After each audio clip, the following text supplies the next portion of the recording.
MDH ಚನ masala. ಈಗ ಕಡಲೆ ಇರಲಿ, ಹಲಸಂದೆ ಬೀಜ, ಕಪ್ಪು ಕಡಲೆ ಅಥವಾ ಬಿಳಿ ಕಡಲೆ, ಎಲ್ಲವೂ ಸ್ವಾದಿಷ್ಟವಾಗುತ್ತೆ. ಇನ್ನು ಮತ್ತೊಂದು ಪ್ರಮುಖವಾದಂತಹ ಬೆಳವಣಿಗೆ ಅಂತಂದ್ರೆ ಅನನ್ಯ ಭಟ್ ಪ್ರಕರಣಕ್ಕೆ ಸಂಬಂಧಪಟ್ಟಂತೆ ಅನನ್ಯ ಭಟ್ ನಾಪತ್ತೆ ಎನ್ನುವಂತಹ ವಿಚಾರ, ಅದು ಕಾಲ್ಪನಿಕ, ಅದೊಂದು ಸೃಷ್ಟಿ ಅಂತ ಸುಜಾತ SIT ವಿಚಾರಣೆಯಲ್ಲಿ ಅಸಲಿ ಕಥೆಯನ್ನ ಬಾಯ್ಬಿಟ್ಟಿದ್ದಾರೆ, ತಪ್ಪೊಪ್ಪಿಕೊಂಡಿದ್ದಾರೆ. SIT ತನಿಖಾಧಿಕಾರಿ ಗುಣಪಾಲ್ ಎದುರು ತಪ್ಪೊಪ್ಪಿಗೆ, ತನಿಖಾಧಿಕಾರಿಯ ಪ್ರಶ್ನೆಗಳಿಗೆ ತಂಡ ಹೊಡೆದರು ಸುಜಾತ. ತಮ್ಮ ಆರೋಪಕ್ಕೆ ದಾಖಲೆಗಳನ್ನ ಒದಗಿಸಲಾಗದೆ ನಂತರ ತಪ್ಪೊಪ್ಪಿಕೊಂಡಿದ್ದಾರೆ. ನಾನು ಹೇಳಿರೋದು 80% ಸುಳ್ಳು, ಎಲ್ಲ ಕಾಲ್ಪನಿಕ, ಆದರೆ ಭೂ ವಿವಾದ ಇರೋದು ಸತ್ಯ, ಬೇರೆ ಎಲ್ಲವೂ ಕೂಡ ಕಾಲ್ಪನಿಕ.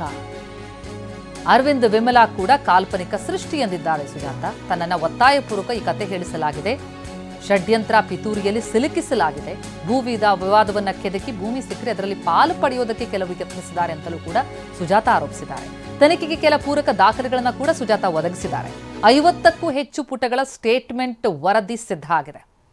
ಈ ಬಗ್ಗೆ ಡೀಟೇಲ್ಸ್ ಪಡೆಯೋಣ. ನಮ್ಮ ಪ್ರತಿನಿಧಿ ಪೃಥ್ವಿ ಸಂಪರ್ಕದಲ್ಲಿದ್ದಾರೆ. ಪೃಥ್ವಿ, ಈ ಸುಜಾತ ಅವರು ಕೊಟ್ಟಂತಹ ದೂರಿನ ಸಂಬಂಧಪಟ್ಟಂತೆ ಅವರನ್ನ ತನಿಖೆಗೊಳಪಡಿಸಿದಾಗ ಏನೇನು ವಿಚಾರಗಳು ಬಯಲಿಗೆ ಬರ್ತಾ ಹೋಯಿತು? 80% ಸುಳ್ಳು ಅಂತ ಆಕೆ ಹೇಳಿದ್ದಾರೆ, ತಾನು ಹೇಳಿದ್ದಾನೆ. ಇನ್ನು 20% ಸತ್ಯ ಅಂತಂದ್ರೆ ಏನು? ನಿಜಕ್ಕೂ ಷಡ್ಯಂತ್ರ ನಡೆದಿತ್ತಂತ ಯಾವ ರೀತಿಯ ಹೇಳಿಕೆಗಳನ್ನ ಕೊಟ್ಟಿದ್ದಾರೆ, ಏನಂತ ತಪ್ಪೊಪ್ಕೊಂಡಿದ್ದಾರೆ?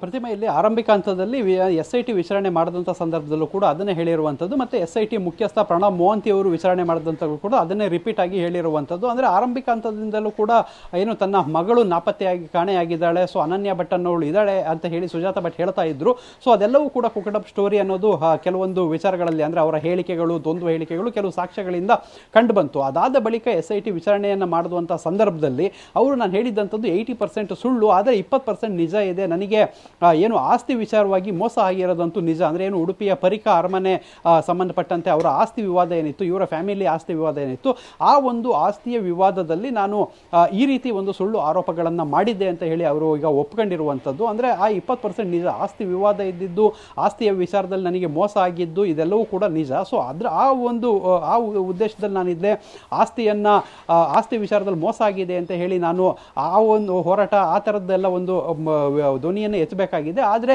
ಕೆಲವರು ಆ ಒಂದು 4 ಜನರು ನನ್ನ ಹತ್ರ ಬಂದು ಬೇರೆ ಬೇರೆ ಕಥೆಗಳನ್ನು ಹೇಳಿಸಿದ್ರು, ಅವರೇ ಈ ರೀತಿ ಹೇಳು ಅಂತ ಹೇಳ್ಕೊಟ್ರು ಅಂತ ಹೇಳಿ ಒಂದು 4 ಜನ ಹೆಸರನ್ನು ಕೂಡ ಆ ಸುಜಾತ ಭಟ್ SIT ಮುಂದೆ ಹೇಳುವಾಗಿರುವಂಥದ್ದು. ಅಂದರೆ ಇಲ್ಲಿ ಸುಜಾತ ಭಟ್ ಎಲ್ಲ ತನ್ನ ತಪ್ಪನ್ನು ಒಪ್ಕೊಂಡಿರುವಂಥದ್ದು. ಮತ್ತು ಇನ್ನೂ ಕೂಡ ಕೇಸ್ ದಾಖಲಾಗೋದಕ್ಕಿಂತ ಮೊದಲೇ, ಅಂದರೆ ಏನು ಚಿನ್ನಯ್ಯನ ಪ್ರಕರಣ ನೋಡ್ತಾ ಹೋಗಿದ್ರೆ FIR ಆಗಿ ಎಲ್ಲ ಆದಮೇಲೆ ಆತ ಕೆಲವೊಂದು ಕನ್ಫೆಸ್ನ ಮಾಡ್ಕೊಂಡಿರುವಂಥದ್ದು. ಆದರೆ ಇಲ್ಲಿ ಸುಜಾತ ಭಟ್ FIR ಆಗೋದಕ್ಕಿಂತ ಮೊದಲೇ ಇರುವಂಥ ಎಲ್ಲ ವಿಚಾರಗಳನ್ನು SIT ಮುಂದೆ ಹೇಳಿದ್ರಿಂದನೇ ಈಗ SIT ಸುಜಾತ ಭಟ್ಟನ್ನು ಬಿಡುಗಡೆ ಮಾಡಿ ಕಳಿಸಿರುವಂಥದ್ದು. ಅಂದರೆ ಯಾವುದೇ ರೀತಿ ಬಂಧನ ಮಾಡದೆ ಏನು ಮಾಡದೆ, ಅಂದರೆ ಕೇವಲ ವಿಚಾರಣೆ ಮಾಡಿ ಅವ್ರನ್ನ ಬಿಟ್ಟು ಕಳಿಸಿರುವಂಥದ್ದು. ಸೊ ಆದ್ದರಿಂದ ಈಗ 80% ಸುಳ್ಳು ಹೇಳಿರುವಂಥದ್ದು ಆಕೆ ಹೇಳಿರುವಂಥದ್ದು, ಮತ್ತು 20% ನಿಜ ಇದೆ ಅಂತ ಅವರು ಹೇಳಿರುವಂಥದ್ದು. ಸದ್ಯಕ್ಕೆ ಇಲ್ಲಿ ಏನು ಆಸ್ತಿ ವಿಚಾರ ಬರುತ್ತೆ ಅದು SITಗೆ ಹೊರತುಪಡಿಸಿದಾಗಿರುತ್ತೆ. ಅಂದರೆ SIT ತನಿಖೆಯ ಭಾಗದಲ್ಲಿ ತೆಗೆದುಕೊಂಡ್ರು ಕೂಡ ಅದು ಸಿವಿಲ್ ಮ್ಯಾಟರ್ ಆಗಿರೋದ್ರಿಂದ SIT ಅವರು ಅದರ ಬಗ್ಗೆ ಏನು ಜಾಸ್ತಿ ತನಿಖೆಯನ್ನು ಮಾಡಲಿಕ್ಕಾಗಲ್ಲ. ಸೊ ಅದನ್ನು ಹೊರತುಪಡಿಸಿದ್ರೆ ಅವರೇನು 4 ಜನ ಹೆಸರು ಹೇಳೋಗಿದ್ದಾರೆ.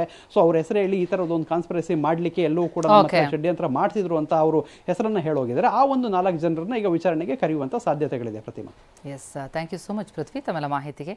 ವಾಹ್, ಯಾಕೆ ಈಗ ಬಂತ ಸ್ವಾದ? ಖಂಡಿತ ಈಗ ಬಂತು ಅಸಲಿ ಸ್ವಾದ. MDH chunky chaat masala life ಅಲ್ಲಿ ಅಸಲಿ ಸ್ವಾದ ತರುತ್ತೆ. ಅಸಲಿ ಮಸಾಲ, ಎಸ್ ಎಸ್ MDH.